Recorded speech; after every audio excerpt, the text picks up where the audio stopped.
Hello बच्चों, चलिए इस प्रश्न को देखते हैं। 500 न्यूटन प्रति कूलाम के विद्युत क्षेत्र में 10 की घात ऋण 4 सेंटीमीटर त्रिज्या की जल की एक बूंद स्वतंत्र रूप से वायु में लटकी है। जल की बूंद के आवेश की गणना कीजिए। बच्चों, यहाँ पर प्रश्न में एक 500 न्यूटन प्रति कूलाम का विद्युत क्षेत्र है तथा 10 की घात ऋण 4 सेंटीमीटर की जल की एक बूंद जो है वो स्वतंत्र रूप से लटकी हुई है। तो जल की बूंद पर जो आवेश है उसकी हमें गणना करनी है। तो चलिए बच्चों, हम देखते हैं मुख्य अवधारणा। तो बच्चों, यहाँ प्रश्न में कहा कि जो जल की बूंद है वो स्वतंत्र रूप से लटकी है, तो हम कहेंगे कि बूंद जल की बूंद स्वतंत्र रूप से लटकी हुई है लटकी हुई है। इसका मतलब क्या हुआ बच्चों?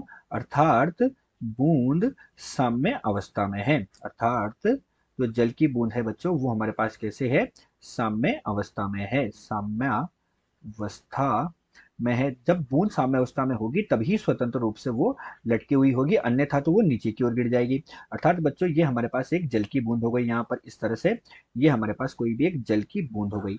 ये जल की बूंद बच्चों, अगर इसका द्रव्यमान m है तो इस पर क्या होगा बच्चों? mg जो है वो नीचे की ओर लगेगा। अगर ये साम्य अवस्था में ना होती तो ये बूंद नीचे की ओर गिर जाती।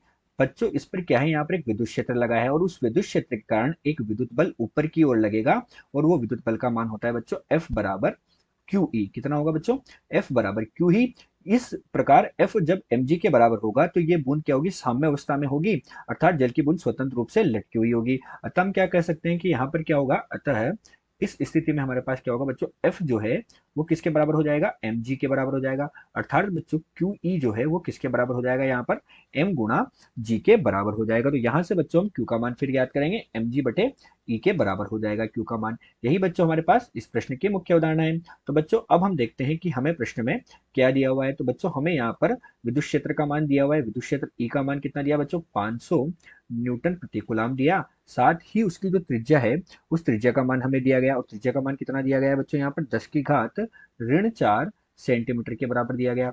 अर्थात कितना हो जाएगा बच्चों? 10 की घात ऋण 4 गुणे 10 की घात ऋण 2 मीटर के बराबर होगा। अर्थात 10 की घात ऋण 6 किसके बराबर हो गया बच्चों? मीटर के बराबर हो गया। यहाँ बच्चों ये हमें दिया गया है। तो चलिए बच्चों, अब हम प्रश्न को हल करते हैं। तो अब हम करेंगे प्रश्न का हल। और बच्चों, प्रश्न में हमसे क्या पूछा गया है? तो प्रश्न में हमसे पूछा गया है कि आवेश की गणना कीजिए। बच्चों, आवेश की गणना करनी है लेकिन हमारे पास द्रव्यमान m का मान नहीं है। तो बच्चों, हम जानते हैं कि जो द्रव्यमान m होता है वो किसके बराबर होता है? द्रव्यमान m जो होता है वो घनत्व गुणा आयतन के बराबर होता है। किसके बराबर होता है बच्चों? रो तो हो गया हमारे पास घनत्व, और v हमारे पास क्या होता है बच्चों? यहाँ पर आयतन होता है। और जल की बूंद बच्चों हमारे पास कैसी है? गोलाकार है। तो जल की बूंद हमारे पास गोलाकार है तो m का मान कितना हो जाएगा बच्चों? हमारे पास रो गुणा 4/3, जिसका आयतन कितना है? पाई आर के घन के बराबर हो जाएगा। अर्थात बच्चों हमारे पास q का मान कितना हो गया? q का मान हो गया बच्चों हमारे पास रो गुणा 4/3 पाई आर का घन गुणा हमारे पास कितना हो जाएगा बच्चों? जी एम जी। ये तो हो गया m गुणा जी, और बटे में हमारे पास क्या होगा बच्चों? e। इन सबका मान बच्चों हमारे पास है और इन सबका मान हम रखेंगे। तो बच्चों हमारे पास जो जल का घनत्व होता है वो कितना होता है बच्चों? 10 की घात 3 के बराबर होता है। अर्थात q का मान हमारे पास कितना होगा? यहाँ से जल का घनत्व हो गया 10 की घात 3 गुणा 4/3 गुणा पाई का मान 3.14 गुणा हमारे पास त्रिज्या कितनी है बच्चों? 10 की घात ऋण 6 मीटर के बराबर है। अर्थात उसका घन गुणा जी का मान हमारे पास बच्चों 9.8 बटे हमारे पास ई का मान कितना है बच्चों? 500 के बराबर है। अतः हमारे पास जो आवेश का मान है इसे हल करने पर वो हमें किसके बराबर प्राप्त हो जाएगा बच्चों? 8.2 गुणे 10 की घात ऋण 17 गुलाम के बराबर प्राप्त होगा। कितना? 10 की घात ऋण 17 गुलाम के बराबर प्राप्त होगा। तो 8.2 गुणे 10 की घात ऋण 17 गुलाम हमें आवेश का मान प्राप्त हुआ। आशा करते हैं दिया हुआ प्रश्न आपको समझ आया होगा। धन्यवाद।